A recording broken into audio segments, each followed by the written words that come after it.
Hello दोस्तों, मैं आपको सुनाने जा रहा हूँ आज की कहानी कच्ची उम्र का प्यार भाग 6। लेटर पढ़ने के बाद मेरी खुशी की कोई सीमा नहीं थी।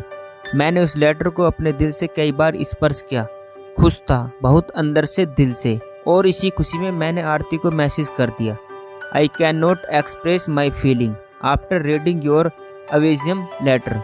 Thank you so much dear, I am so happy right now. Message करने के बाद ध्यान आया कि आरती के पास मोबाइल तो है ही नहीं। वह जिस नंबर से कॉल करती है वह उसके घर का नंबर है। अब मेरी सिट्टी पिट्टी गुम हो गई। कई तरह के डर मेरे मन में हिलोरे मारने लगे। आरती के अलावा कोई और मैसेज पढ़ लिया तो क्या होगा? फिर तो आरती और हमारी बैंड बज जाएगी। लेकिन ठीक 10 मिनट बाद उसी नंबर से मेरे मोबाइल पर नोटिफिकेशन आया। इतनी खुशी, आपको ध्यान भी नहीं है कि ये मोबाइल मेरे पर्सनल नहीं है। शुक्र है खुदा की कि मोबाइल मेरे पास था जब आपका मैसेज आया। मैं आपको रात में मैसेज करूंगी, ठीक है? अपना ध्यान रखना आप, बाय। मैसेज पढ़कर मैंने राहत की सांस ली और ईश्वर का शुक्रिया अदा किया। अब मैं रात का बेसब्री से इंतज़ार करने लगा। मन नहीं लग रहा था किसी भी काम में। मैं बार बार अपने मोबाइल का इनबॉक्स चेक कर रहा था। रात्रि करीब 11 बजे मेरा इंतज़ार ख़त्म हुआ जब आरती का मैसेज आया। आरती, डिनर हो गया आपका? मैं, हाँ, तुम्हारा? आरती, हाँ, मेरा भी। आपके मोबाइल पे मैसेज पैक है ना? मैं, हाँ, मैंने दोपहर में करवाया था मैसेज पैक। आरती, हाँ, तो आप बताइए, इतना खुश क्यों थे उस समय? मैं, ये पूछने वाली बात नहीं है। जिसको दिल से चाहो उसका लेटर मिले, वो भी इतना तो खुशी स्वाभाविक है। आरती, अच्छे सुनिए, एक गुड न्यूज़ है। मैं, जल्दी बताओ। आरती, मैंने पापा से अपने लिए मोबाइल के लिए बोला है और वो राज़ी भी हो गए हैं। मेरे जन्मदिन पर मुझे मोबाइल मिल जाएगा। मैं, वाओ, कब है तुम्हारा जन्मदिन? आरती, 14 अक्टूबर। मैं, मतलब दिवाली के दिन? उस दिन तो दिवाली भी है ना? आरती, हाँ, दिवाली के दिन। आपका जन्मदिन कब है? मैं, 14 फरवरी। आरती, क्या बात है मिस्टर वैलेंटाइन? मैं, मिस दिवाली। आरती से चैटिंग करते हुए समय कैसे बीता इसका ध्यान ही नहीं रहा और रात के 2 बज गए। अगले दिन क्लास में आरती के चेहरे पर मोहक मुस्कान थी, ऐसी मुस्कान जो किसी को घायल कर दे।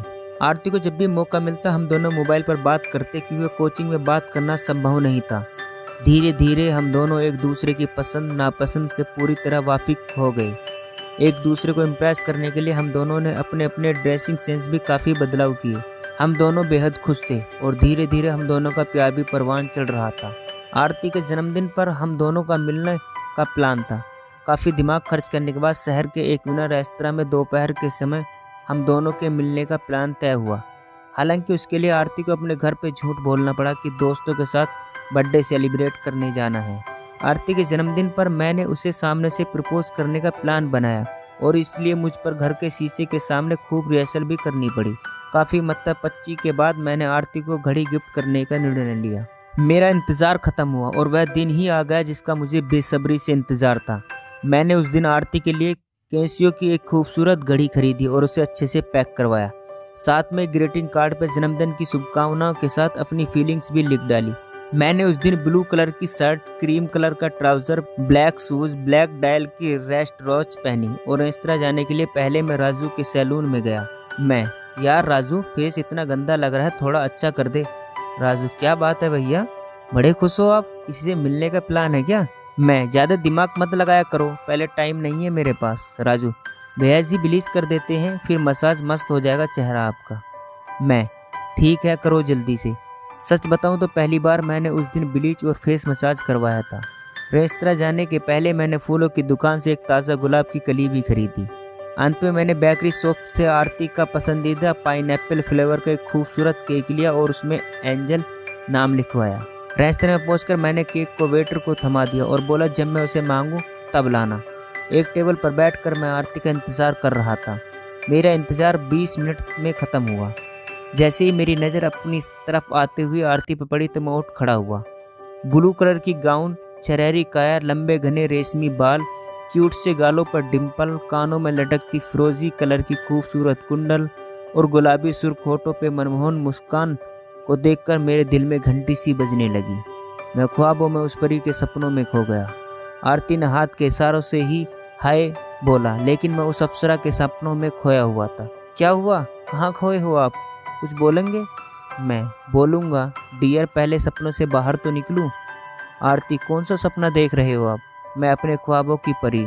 आरती, ओहो, क्या बात, कौन है वैसे आपके ख्वाबों की परी? मैं, है कोई? तुम्हें क्यों बताऊं? आरती, अच्छा जी, हमें नहीं बताएंगे आप, फिर तो परेशान करेंगे आपको हम। मैं, परेशान करोगी तब तो बताना ही पड़ेगा। आरती, हाँ जल्दी से बताइए कौन है वह लकी गर्ल? मैं, कौन है इसे छोड़ो, कैसी है ये पूछो। आरती, हाँ बताइए कैसी है आपकी परी? मैं, शायरी में जानना चाहोगी या ऐसे ही? आरती, शायरी में। फिर मैंने उस अप्सरा की तारीफ में शायरियों की झड़ी लगा दी। वह हकीकत नहीं मेरी हसरत है, जो मिले ख्वाब में वही दौलत है।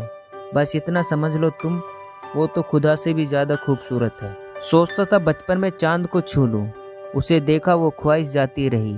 उसकी शर्माई सूरत व नीची निगाहें, कोई देखे तो बस देखता ही रह जाए।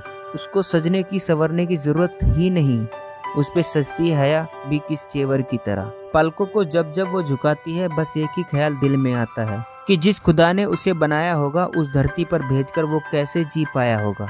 बरसात का मजा उसकी जुल्फों में दिख जाते हैं, उसकी आंखें हिरनी सी दिल को भा जाते हैं। है होंठ उसकी किताबों में लिखी तहरीरों जैसे, उंगली रखो तो आगे बढ़ने को जी करता है।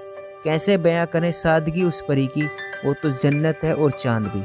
आरती मेरी आंखों में डूबकर इन सब शायरी को बड़े गौर से सुने जा रही थी। शायरी खत्म होने के बाद उसने अपनी नजरें झुका ली। उसके होठों पर खुशी की मुस्कान फिर से उमड़ पड़े। उसकी मुस्कान और रोमानी चेहरा उसकी असीम खुशी को साफ साफ बयान कर रहे थे। दोस्तों, बस इतना सा था ये भाग।